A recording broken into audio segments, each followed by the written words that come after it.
En el día de hoy vamos a leer la palabra de Dios una vez más y lo haremos en el pasaje de Marcos capítulo 11, versos 20 al 26. Para hacer un pequeño recuento de lo que la Biblia nos dice acerca de Jesús y de esa última semana de su ministerio terrenal, recordaremos que el domingo, el primer día de la semana, Jesús entra en Jerusalén triunfalmente montado en un pequeño asno y que el pueblo lo aclama y la gente celebra y Jesús, se reúne con sus discípulos después de todo esto. Se fue a Betania, dice la Biblia, y entonces el día siguiente, o sea el lunes, Jesús sale de Betania, se produce entonces su llegada a Jerusalén y en la ciudad de Jerusalén Jesús va al templo a enseñar y allí se produce el episodio de la volcadura de las mesas de los que negociaban allí en el templo. Aquellos que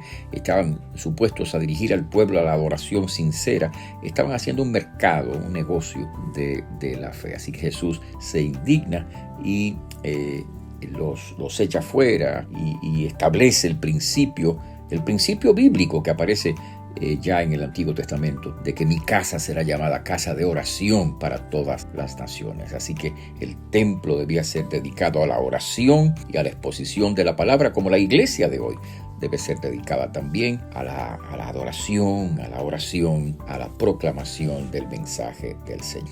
Pero entonces el siguiente día corresponde a nuestro día martes, ocurre otra cosa y hay otra lección importante que el Señor nos da. Así que vamos a leer en Marcos capítulo 11, corresponde al día martes, dice el verso 20, y pasando por la mañana, o sea, al otro día, el episodio anterior, purificación del templo, es el lunes, la entrada de Jerusalén es el domingo. Entonces, si pasando por la mañana, o sea, al otro día, el martes, vieron la higuera que Jesús había pronunciado una palabra de maldición sobre ella, que se había secado desde las raíces. Entonces Pedro, acordándose, le dijo: Maestro, mira la higuera que maldijiste, se ha secado. Respondiendo Jesús les dijo: Tened fe en Dios, porque de cierto os digo que cualquiera que dijere a este monte, quítate y échate en el mar, y no dudare en su corazón, sino creyere que será hecho lo que dice, lo que diga, le será hecho. Por tanto os digo que todo lo que pidiereis orando, creed que lo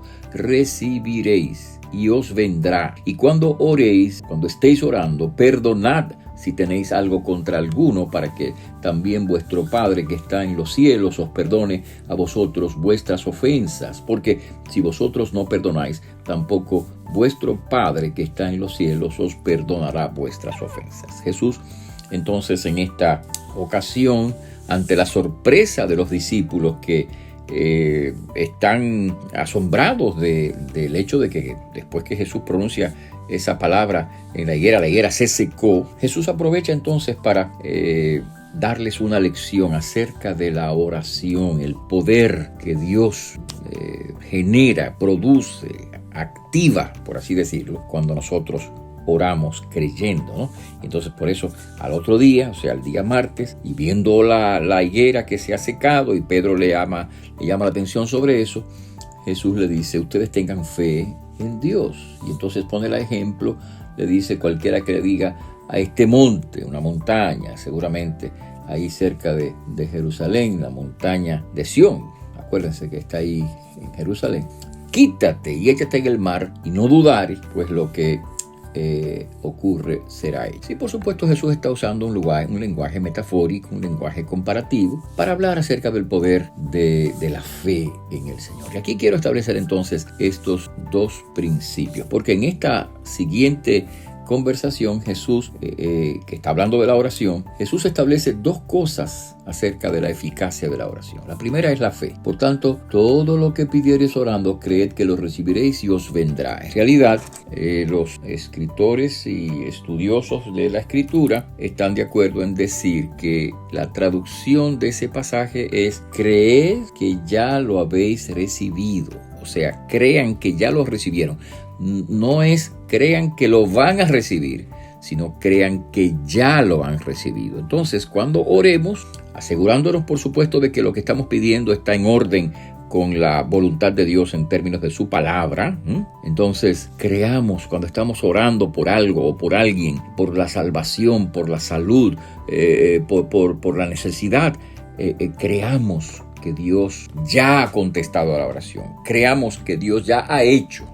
Encomienda a Jehová tu camino, confía en Él y Él hará. Cree que Él ya ha hecho, aunque no lo estás viendo. Acuérdense que Jesús le dice a los asombrados presentes allí en aquel gran milagro de la resurrección de Lázaro. Jesús le dice a una de las hermanas: no te he dicho que si crees verás la gloria de Dios. Entonces, si creemos, veremos.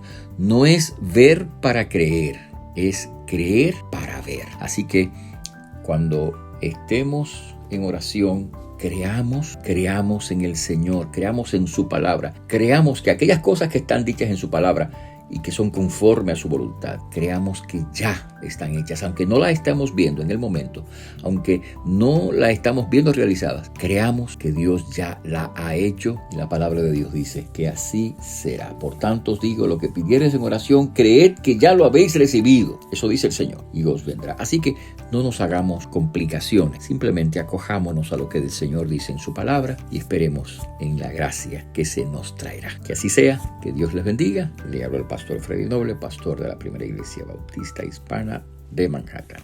Dios te bendiga.